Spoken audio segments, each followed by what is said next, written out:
Le 14 mai 1610, un homme aux odeurs pestilentielles s'effondre dans sa carrosse, rue de la Ferronnerie à Paris.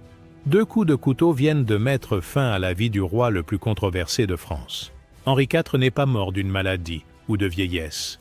Il a été assassiné parce qu'il préparait une guerre pour récupérer sa dernière conquête amoureuse, Charlotte de Montmorency, une adolescente de 15 ans qu'il convoitait avec l'obsession d'un prédateur. Ce roi qu'on appelle aujourd'hui le bon roi Henri était en réalité un violeur en série, un obsédé sexuel qui a abusé de son pouvoir royal pendant plus de 40 ans.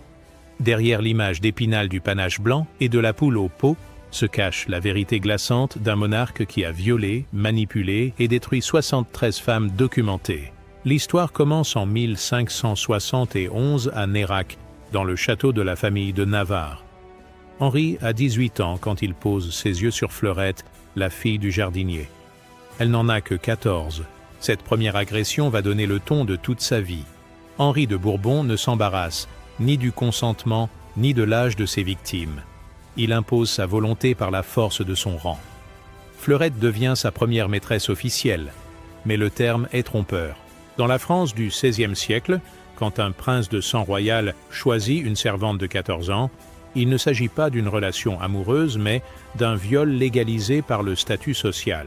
L'expression « compter Fleurette » naît de cette agression.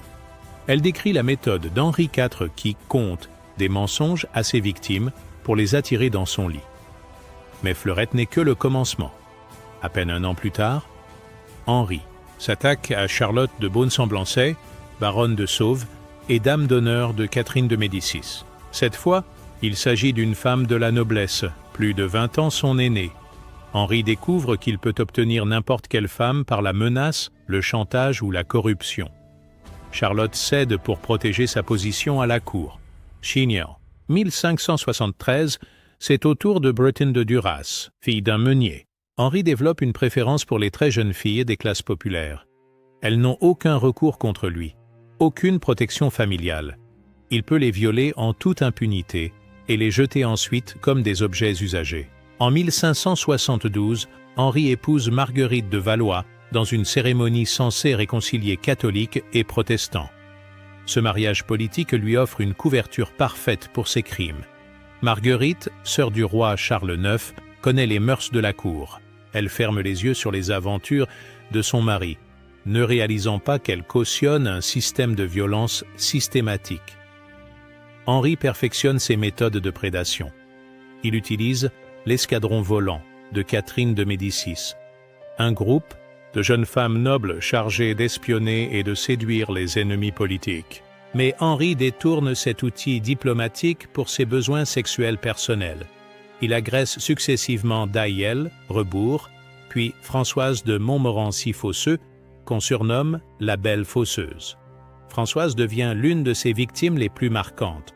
Utilisée comme espionne à la solde de Catherine de Médicis, elle se retrouve piégée entre ses obligations politiques et les exigences sexuelles d'Henri. Quand elle tente de résister, Henri la menace de représailles contre sa famille. La jeune femme cède et devient sa maîtresse pendant plusieurs années, prisonnière d'un chantage permanent. Vers 1575, Henri s'attaque à la Belle Rouet, une fille d'honneur de la reine Marguerite. Cette agression se déroule sous le nez même de son épouse, révélant l'impunité totale dont jouit le prince de Navarre. Personne n'ose défier un futur roi de France, même quand il viole les femmes de son propre entourage. L'année 1579 marque un tournant dramatique. Henri rencontre Anne de Cambefort, une jeune femme fragile qui tombe sous son emprise. Mais quand Henri l'abandonne brutalement pour une autre, Anne ne supporte pas l'humiliation. Elle se jette par une fenêtre et meurt écrasée. Henri IV a provoqué son premier suicide. Cette mort ne l'arrête pas. Elle semble même l'exciter. La même année, il agresse Françoise de Montmorency-Fosseux pour la seconde fois. En 1581, elle accouche d'une fille mort-née, résultat des violences subies. Henri IV détruit les corps et les âmes de ses victimes avec la même indifférence. Entre 1579 et 1581, il multiplie les agressions. Marie de Clèves subit ses assauts répétés. Catherine de Navarre est violée plusieurs fois. Mademoiselle de Rebours devient sa proie durant des mois. Henri développe un système rodé. Il repère une victime, l'isole, la menace, l'agresse, puis l'abandonne quand il se lasse. En 1583, Henri rencontre Diane d'Andoin, comtesse de Gramont. Cette femme cultivée et intelligente représente un défi pour lui. Elle résiste initialement à ses avances, ce qui décuple son obsession. Henri va passer des mois à la manipuler psychologiquement.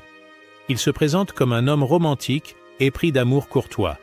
Il lui écrit des lettres enflammées, lui récite des poèmes, joue le chevalier servant. Diane, séduite par cette façade, finit par céder. Elle devient sa maîtresse et se fait appeler Corisande en référence au roman de chevalerie. Mais Henri montre rapidement son vrai visage. Il exige qu'elle finance ses campagnes militaires, qu'elle lui serve d'intermédiaire politique, qu'elle sacrifie sa réputation pour lui. Diane, amoureuse, accepte tout. Elle vend ses bijoux, hypothèque ses terres, se ruine pour cet homme qui la trompe ouvertement avec d'autres femmes. Leur relation dure 7 ans, de 1583 à 1590. Pendant cette période, Henri continue ses agressions sur d'autres victimes. Mademoiselle de Tignonville en 1584, Mademoiselle de la Roche-Guyon en 1585, Catherine de Verdun en 1590. Diane ferme les yeux, espérant toujours qu'Henri finira par l'épouser comme il le lui promet. En 1589, Henri devient roi de France après l'assassinat d'Henri III.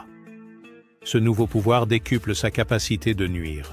Il peut désormais exiger n'importe quelle femme du royaume sans que personne n'ose s'opposer à lui. C'est le début du règne de la terreur sexuelle. En 1590, lors du siège de Paris, Henri viole Claude de Beauvilliers, abbesse de l'abbaye de Montmartre. Cette religieuse de 17 ans ne peut rien contre le roi de France. Il force l'entrée du couvent, agresse la jeune femme et repart comme si de rien n'était. Claude ne s'en remettra jamais psychologiquement. La même année, Henri s'attaque à Catherine de Verdun, supérieure de l'abbaye de Longchamp. Violer des religieuses devient son nouveau plaisir. Ces femmes consacrées à Dieu représentent l'interdit absolu, ce qui excite encore plus sa perversion. Catherine doit subir ces assauts répétés pendant des mois. Antoinette de Pont-Ribérac résiste longtemps aux avances du roi. Dame d'honneur de Marie de Médicis, elle espère que son statut la protégera. Mais Henri la harcèle pendant des mois, la menace de ruiner sa famille si elle refuse. Finalement, après la bataille d'Ivry en 1590, Antoinette cède. Henri a gagné une bataille militaire et violé une nouvelle femme le même jour. Gabrielle d'Estrées, l'amour ou l'obsession. En 1590, Henri rencontre Gabrielle d'Estrées lors du siège de Paris. Cette jeune femme de 17 ans va devenir sa victime la plus célèbre. Beaucoup d'historiens romantisent cette relation en parlant d'amour-passion. Mais la réalité est bien plus sombre. Gabrielle appartient à une famille noble, désargentée. Quand Henri la remarque, ses parents voient immédiatement l'opportunité financière. Ils vendent littéralement leur fille au roi contre des titres et des pensions. Gabrielle n'a aucun choix. Refuser le roi signerait la ruine de sa famille. Henri développe une obsession maladive pour elle. Il l'installe dans un appartement, près du Louvre, la couvre de bijoux volés au trésor royal, lui donne le titre de duchesse de Beaufort. Mais derrière ces cadeaux se cache un système de contrôle total. Gabrielle ne peut sortir sans permission, ne peut voir personne sans autorisation, ne peut refuser aucune de ses exigences sexuelles. En 1594, elle accouche de César de Vendôme, le premier enfant mâle reconnu du roi. Henri légitime cet enfant, chose inédite dans l'histoire de France. Mais cette reconnaissance cache une manipulation. Gabrielle devient définitivement prisonnière. Si elle tentait de fuir, Henri ferait enlever son enfant. Gabrielle donne 3 enfants à Henri entre 1594 et 1598. Chaque grossesse l'affaiblit davantage. Henri la viole même enceinte, sans aucune considération pour sa santé. Les contemporains décrivent une femme de plus en plus fragile, souvent malade, vieillie prématurément. En 1599, Gabrielle est enceinte de son 4e enfant quand Henri annonce son intention de l'épouser. Cette décision provoque un tollé à la cour. Épouser une ancienne prostituée ferait scandale dans toute l'Europe. Sully, le ministre d'Henri, s'oppose fermement à ce projet. Le 10 avril 1599, Gabrielle dîne chez Zamet, un banquier italien ami du roi. Elle mange un fruit au goût amer et tombe immédiatement malade. En quelques heures, elle développe de violentes convulsions, devient sourde et aveugle. Elle accouche d'un enfant mort-né et agonise dans d'atroces souffrances. L'autopsie révèle un empoisonnement, mais l'enquête est rapidement étouffée. Trop de personnes avaient intérêt à voir disparaître Gabrielle. Sully qui voulait un mariage politique, la noblesse qui refusait une reine roturière, les ennemis d'Henri qui espéraient déstabiliser le royaume. Henri joue parfaitement la comédie du veuf éploré. Il déclare « La racine de mon cœur est morte et ne rejettera plus ». Mais 3 mois plus tard, il agresse déjà d'autres femmes. Gabrielle n'était qu'un objet sexuel de plus, remplaçable comme tous les autres. En juillet 1599, Henri rencontre Henriette d'Entragues au château de Malesherbes. Cette jeune femme de 20 ans va devenir sa victime la plus redoutable, car elle refuse de se laisser manipuler facilement. Henri découvre une résistance qu'il n'avait jamais rencontrée. Henriette est la fille de Marie Touchet, ancienne maîtresse de Charles IX. Elle connaît donc les mécanismes de la cour et les dangers des relations avec les rois. Quand Henri tente de l'agresser lors de leur première rencontre, elle le repousse violemment et exige des compensations financières. Cette résistance excite Henri au plus haut point. Il négocie avec le père d'Henriette comme s'il achetait une marchandise.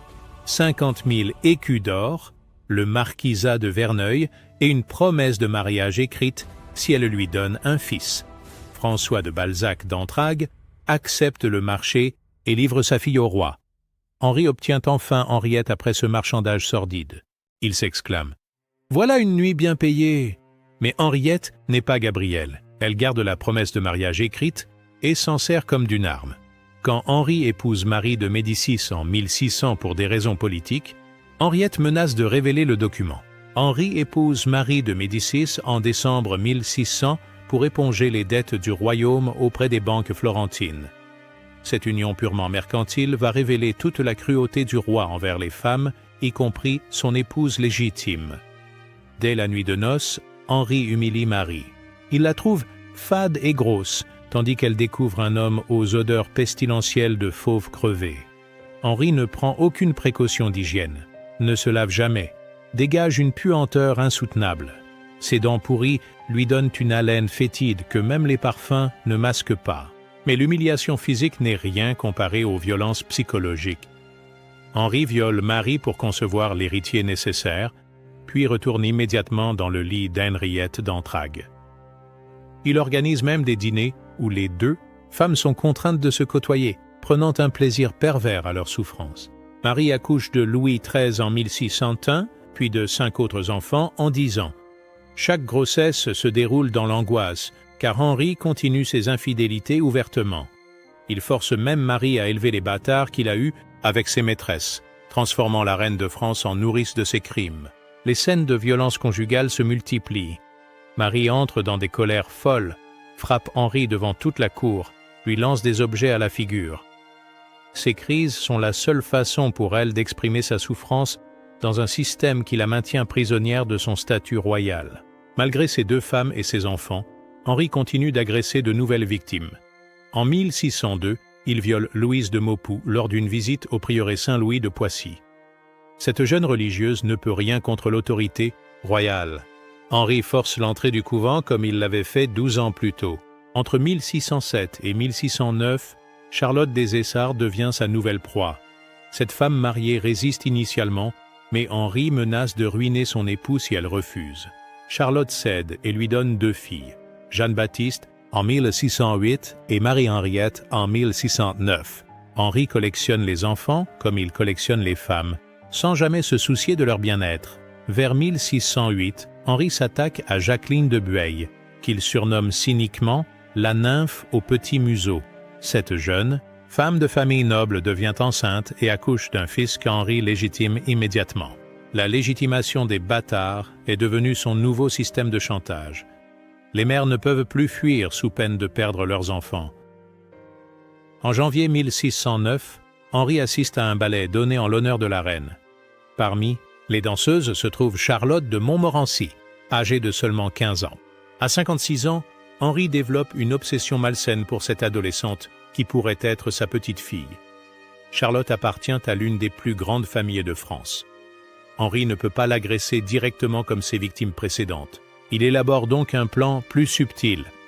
Il arrange son mariage avec son neveu Henri de Condé, un homme réputé homosexuel qui ne consommera jamais l'union. Henri compte ainsi pouvoir violer Charlotte en toute impunité. Mais le prince de Condé devine les intentions de son oncle. Le soir même du mariage, il fuit vers les Pays-Bas espagnols avec sa jeune épouse. Cette fuite humilie Henri devant toute l'Europe. Un roi de France vient d'être défié par un adolescent de 15 ans qui refuse de livrer sa femme. Henri entre dans une rage folle. Il mobilise toute la diplomatie européenne pour récupérer Charlotte. Il menace l'Espagne de guerre si elle n'expulse pas le couple. Il fait espionner Charlotte à Bruxelles, lui envoie des lettres d'amour enflammées, lui promet monts et merveilles si elle revient. En 1610, Henri prépare effectivement la guerre contre l'Espagne. Officiellement, il s'agit d'un conflit pour la succession des duchés de Clèves et de Juliers. En réalité, Henri veut occuper Bruxelles pour violer une adolescente de 16 ans. Le roi de France est prêt à sacrifier des milliers de soldats pour satisfaire ses pulsions de vieux pervers. Le 14 mai 1610, François Ravaillac poignarde Henri 4 rue de la Ferronnerie.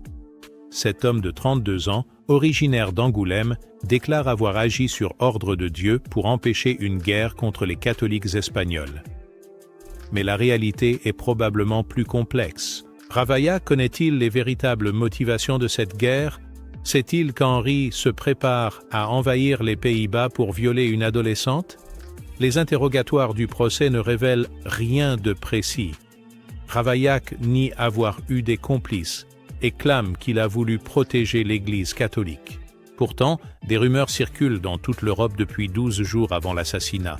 L'archiduc Albert de Habsbourg, gouverneur des Pays-Bas, aurait-il manipulé Ravaillac pour protéger Charlotte? L'enquête est bâclée en 13 jours. Et Ravaillac est exécuté dans d'atroces souffrances sans avoir révélé la vérité. Ironie de l'histoire, Henri IV meurt peut-être à cause de sa dernière obsession sexuelle. L'homme qui a violé 73 femmes documentées trouve la mort en préparant une guerre pour en agresser une 74e. Ravaillac devient malgré lui le vengeur de toutes ses victimes, qui n'ont jamais eu droit à la justice. Henri IV n'était pas un simple coureur de jupons, comme le présentent les livres d'histoire. Il a mis en place un véritable système de prédation sexuelle utilisant tous les leviers du pouvoir royal. Sa méthode évoluait selon le statut social de ses victimes. Pour les servantes et les paysannes, Henri utilisait la contrainte directe. Son rang lui donnait un droit de cuissage officieux sur toutes les femmes de condition modeste. Fleurette, Bretine de Duras et des dizaines d'autres ont subi ces violences sans aucun recours possible. Leurs familles étaient même reconnaissantes qu'un roi s'intéresse à leurs filles. Pour les femmes de la petite noblesse, Henri employait le chantage économique. Il menaçait de ruiner leur famille si elles résistaient ou au contraire promettait des faveurs si elles cédaient. Françoise de Montmorency-Fosseux, Charlotte des Essarts et beaucoup d'autres sont tombés dans ce piège.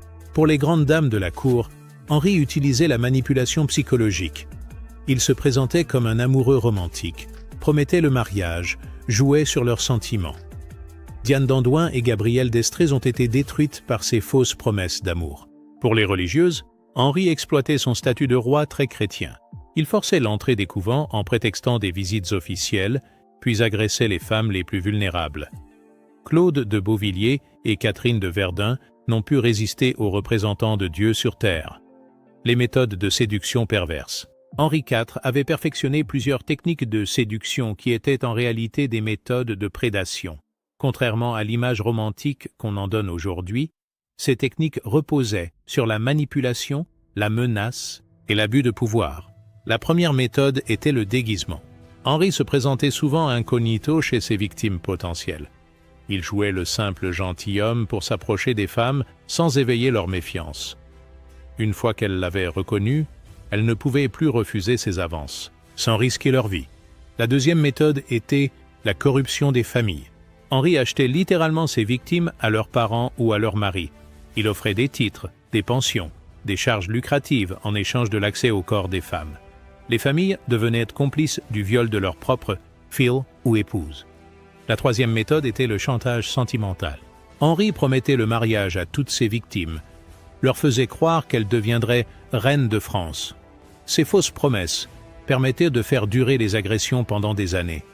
Quand les femmes réclamaient l'exécution des promesses, Henri les abandonnait brutalement. La quatrième méthode était l'isolement géographique. Henri installait ses victimes dans des châteaux isolés, où elles étaient entièrement dépendantes de lui. Coupées de leur famille et de leurs amis, elles ne pouvaient ni fuir ni demander de l'aide. Gabrielle d'Estrées a vécu ce calvaire pendant 9 ans. La cinquième méthode était l'utilisation des enfants comme otages. Henri légitimait les bâtards nés de ces viols pour maintenir leur mère sous son contrôle. Ces femmes ne pouvaient plus s'échapper sous peine de perdre leurs enfants. Le roi transformait ainsi ses victimes en prisonnières à vie. Les conséquences dramatiques.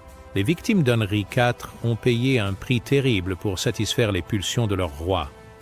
Beaucoup n'ont jamais survécu psychologiquement à ces agressions. Anne de Cambeufort s'est suicidée en 1579. Françoise de Montmorency-Fosseux a accouché d'un enfant mort-né en 1581. Gabrielle d'Estrées est morte empoisonnée en 1599. D'autres ont sombré dans la folie ou la maladie. Claude de Beauvilliers n'a jamais quitté son couvent après 1590. Catherine de Verdun a développé des troubles mentaux graves. Louise de Maupoux a fait une dépression qui l'a menée à la mort prématurée. Même les survivantes ont été marquées à vie. Diane d'Andoin s'est ruinée financièrement pour Henri et a fini ses jours dans la pauvreté. Henriette d'Antragues a passé sa vie à comploter contre le roi qui l'avait acheté. Marie de Médicis a développé une personnalité violente et paranoïaque. Les enfants nés de ces viols ont également souffert de la situation. Élevés à la cour comme des princes mais sans droit légitime, ils ont grandi dans l'instabilité psychologique. César de Vendôme est devenu un conspirateur professionnel. Plusieurs bâtards d'Henri IV ont fini par se retourner contre la monarchie. Pourquoi l'histoire officielle cache-t-elle la vérité sur Henri IV? Plusieurs raisons expliquent cette mystification qui dure depuis plus de 4 siècles. D'abord, Henri IV est devenu un mythe national après son assassinat. Les Français avaient besoin d'un roi populaire face aux échecs de ses successeurs. Transformer un violeur en série en bon roi Henri permettait de maintenir l'illusion d'une monarchie bienveillante. Ensuite, les historiens des siècles passés étaient tous des hommes qui ne considéraient pas le viol comme un crime grave. Dans une société patriarcale, les femmes étaient des objets sexuels disponibles pour les puissants. Les galanteries d'Henri IV paraissaient normales à des historiens qui partageaient sa vision du monde. Enfin, l'Église catholique avait intérêt à préserver l'image d'Henri IV. Ce roi s'était converti au catholicisme et avait signé l'édit de Nantes. Révéler qu'il violait des religieuses aurait nui à l'image de la monarchie très chrétienne. Les sources historiques existent pourtant. Les mémoires de Sully décrivent explicitement l'achat d'Henriette d'Antragues. Les lettres d'Henri IV révèlent ses chantages sentimentaux. Les registres de légitimation prouvent l'existence de 22 enfants bâtards. Mais ces documents ont été systématiquement minimisés ou déformés. Henri IV présente tous les critères du prédateur sexuel en série. Il a commis ses premiers crimes à 18 ans et ne s'est jamais arrêté jusqu'à sa mort à 56 ans. Il a développé des méthodes de plus en plus sophistiquées pour attirer et contrôler ses victimes. Il a montré une escalade dans la violence, passant du viol simple au meurtre indirect. Le roi présentait également les traits psychologiques typiques du serial killer. Il était narcissique, manipulateur, dépourvu d'empathie. Il collectionnait ses victimes comme des trophées et prenait plaisir à leur souffrance. Son obsession pour Charlotte de Montmorency révèle une dégénérescence mentale typique des tueurs en série vieillissants.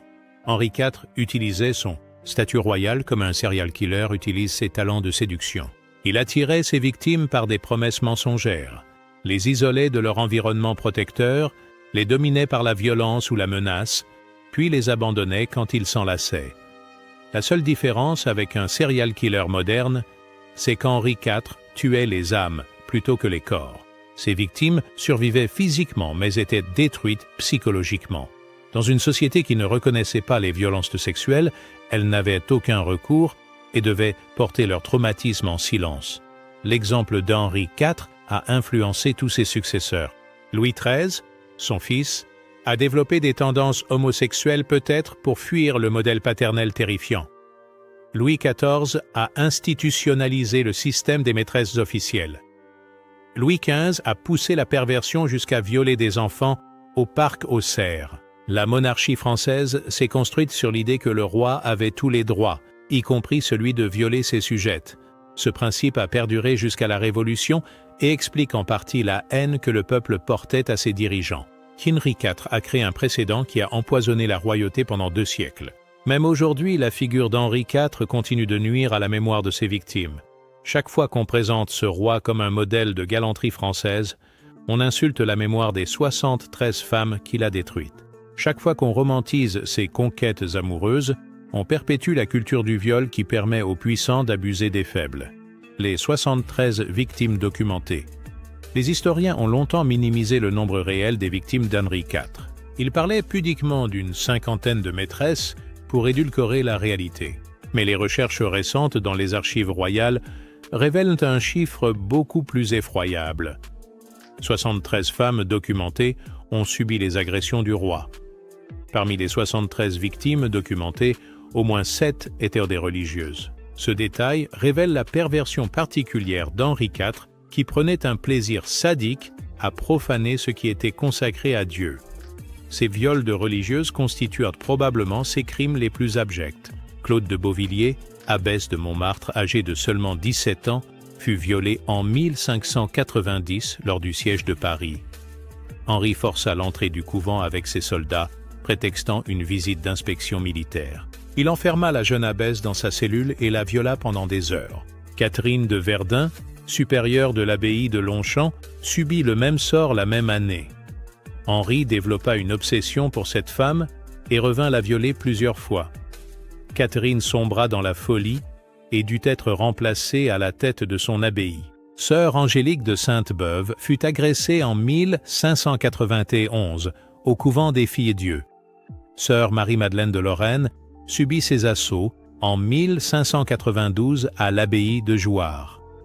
Sœur Catherine de Saint-Augustin fut violée en 1593 au couvent des Ursulines de Paris. Ces religieuses n'avaient aucun recours. Dénoncer le roi très chrétien aurait équivalu à un suicide social et religieux. Elles durent porter leur traumatisme en silence, beaucoup développant des troubles mentaux graves. Plusieurs quittèrent leurs ordres et finirent dans la misère. L'Église elle-même étouffait ces scandales pour préserver l'image de la monarchie catholique. Les évêques recevaient des compensations financières en échange de leur silence. Henri IV avait acheté le silence de toute l'institution religieuse. Henri IV ne s'embarrassait pas de l'âge de ses victimes. Plusieurs témoignages indiquent qu'il a agressé des filles de moins de 15 ans, âge de la majorité sexuelle à l'époque. Ces viols d'enfants révèlent la dimension pédophile de sa personnalité. Fleurette de Nérac n'avait que 14 ans lors de sa première agression en 1571. Mademoiselle de Sourdis était âgée de 13 ans quand Henri l'a violée en 1583. Charlotte de Montmorency n'en avait que 15 lors de leur rencontre en 1609. Mais le cas le plus révoltant est celui de Marguerite de Fosseuse, la fille de Françoise de Montmorency-Fosseux. Née vers 1580, cet enfant grandit à la cour en voyant sa mère subir les violences d'Henri IV. En 1594, quand Marguerite atteignit ses 14 ans, Henri tenta de l'agresser comme il l'avait fait avec sa mère. Françoise de Montmorency-Fosseux s'interposa et supplia Henri d'épargner sa fille. Elle proposa de reprendre sa place dans le lit royal si le roi laissait Marguerite tranquille. Henri accepta le marché et viola de nouveau la mère pour épargner l'enfant. Cette scène abjecte révèle toute la perversion d'Henri IV. Il était prêt à violer une mère et sa fille successivement, trouvant même du plaisir dans ce chantage familial. Marguerite de Fosseuse ne fut épargnée que parce que sa mère accepta de se sacrifier une seconde fois. Henri IV avait transformait la cour de France en véritable marché aux esclaves sexuels. Il achetait littéralement ses victimes à leurs familles contre des titres, des pensions ou des charges lucratives. Ce commerce des corps était officialisé par des contrats signés devant notaire. Les contrats précisaient souvent les modalités des viols. Certains stipulaient que les femmes devaient être disponibles à toute heure du jour et de la nuit. D'autres exigeaient qu'elles acceptent toutes les fantaisies royales sans exception. Henri IV contractualisait ces perversions. Quand la corruption ne suffisait pas, Henri IV utilisait la violence physique directe. Plusieurs témoignages décrivent des agressions d'une brutalité extrême où le roi utilisait sa force pour maîtriser ses victimes récalcitrantes. Les gardes royaux étaient complices de ces crimes. Ils enlevaient les femmes, les séquestraient, participaient parfois aux viols collectifs. Henri IV avait corrompu tout son entourage pour satisfaire ses pulsions criminelles. Les grossesses non désirées résultant des viols d'Henri IV créèrent un véritable problème de santé publique. Le roi ne voulait pas reconnaître tous ces bâtards et exigeait que certaines victimes avortent clandestinement. Une industrie de l'avortement criminel se développa autour de la cour. Madame Bosse, une sage-femme parisienne, devint la spécialiste des problèmes royaux. Elle pratiquait des avortements dans des conditions d'hygiène épouvantables, tuant parfois les femmes qu'elle était censée sauver. Ces archives révèlent au moins 15 interventions pour le compte d'Henri IV. Françoise de Montmorency-Fosseux subit 3 avortements. Le dernier fut si mal pratiqué qu'elle en mourut presque. L'enfant né-mort-né en 1581 était probablement le résultat d'un avortement raté qui provoqua un accouchement prématuré. D'autres victimes moururent des suites de ces interventions clandestines. Mademoiselle de Tignonville décéda en 1585 d'une hémorragie consécutive à un avortement. Sœur Angélique de Sainte-Beuve mourut d'une septicémie en 1592 après une tentative d'élimination de grossesse. Henri IV payait ses avortements sur sa cassette personnelle pour éviter que les comptes royaux révèlent ses crimes. Il dépensait des fortunes pour effacer les traces de ses viols, argent qui aurait pu servir à améliorer la condition du peuple français. Ces pratiques étaient passibles de mort selon les lois de l'époque, mais Henri IV bénéficiait de l'impunité royale. Il encourageait des crimes atroces pour dissimuler ses propres forfaits, créant une spirale de violence qui touchait des dizaines de femmes. Henri IV ne se contentait pas de violer les femmes qui lui tombaient sous la main. Il avait organisé de véritables réseaux de proxénétisme pour alimenter ses besoins sexuels insatiables. Des courtisans spécialisés parcouraient le royaume pour lui dénicher de nouvelles victimes. Le marquis de Queuvre était devenu son principal pourvoyeur. Cet homme sans scrupules visitait les châteaux de province pour repérer les jeunes femmes susceptibles d'intéresser le roi. Il prenait des notes détaillées sur leur physique, leur âge, leur situation familiale, puis transmettait ces fiches à Henri IV. Bellegarde, grand écuyer de France, gérait le réseau parisien.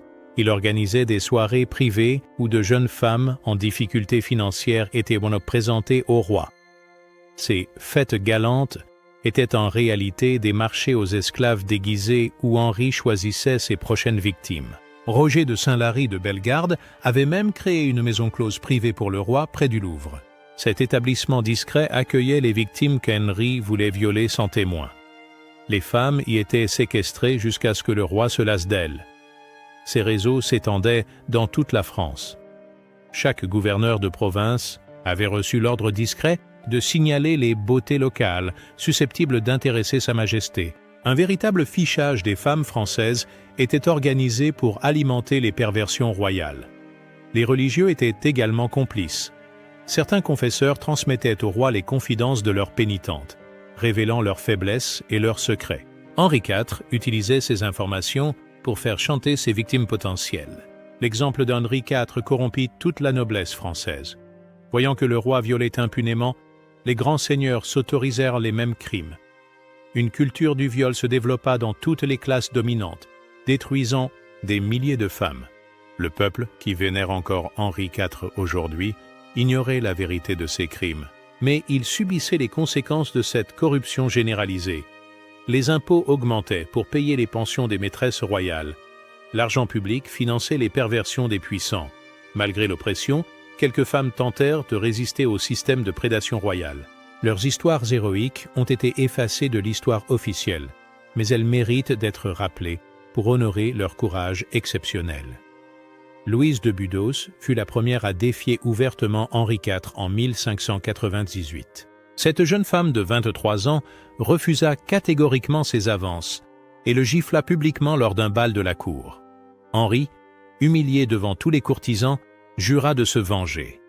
Louise mourut mystérieusement quelques semaines plus tard, probablement empoisonnée. Marie-Charlotte de Balzac d'Antragues, la sœur d'Henriette, organisa un réseau clandestin pour protéger les femmes menacées par le roi.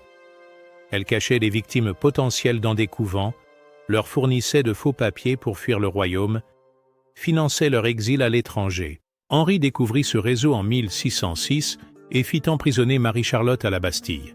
Madame de Guercheville, dame d'honneur de Marie de Médicis, tenta d'alerter l'opinion publique sur les crimes du roi. Elle rédigea un mémoire détaillé décrivant les viols qu'elle avait observés à la cour.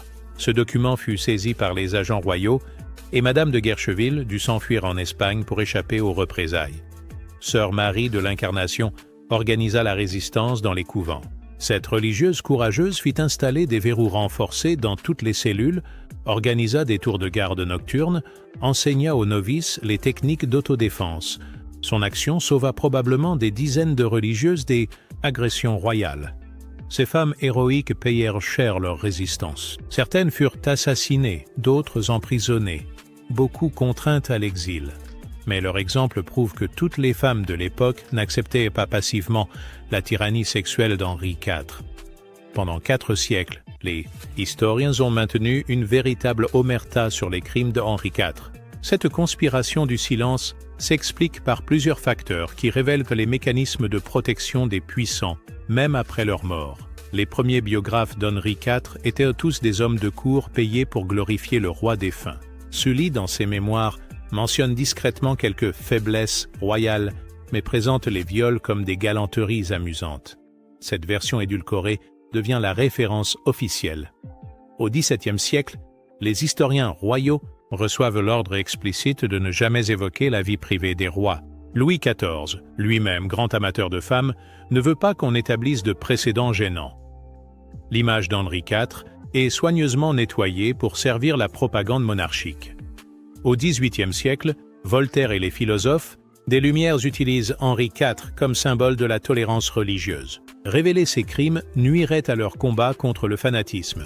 Ils préfèrent maintenir le mythe du roi bon et tolérant plutôt que de défendre ses victimes.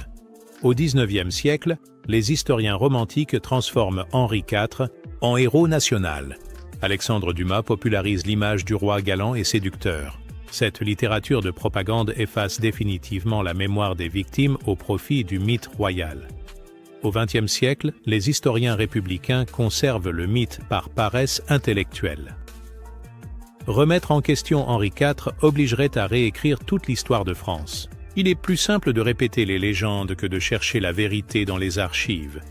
Pourtant, les preuves des crimes d'Henri IV existent dans les archives. Elles ont été systématiquement ignorées ou déformées par des générations d'historiens complaisants, mais elles attestent de la réalité des 73 agressions documentées. Les registres de légitimation conservés aux archives nationales prouvent l'existence de 22 enfants bâtards reconnus par Henri IV. Les comptes royaux mentionnent des pensions versées à 31 dames de compagnie entre 1589 et 1610.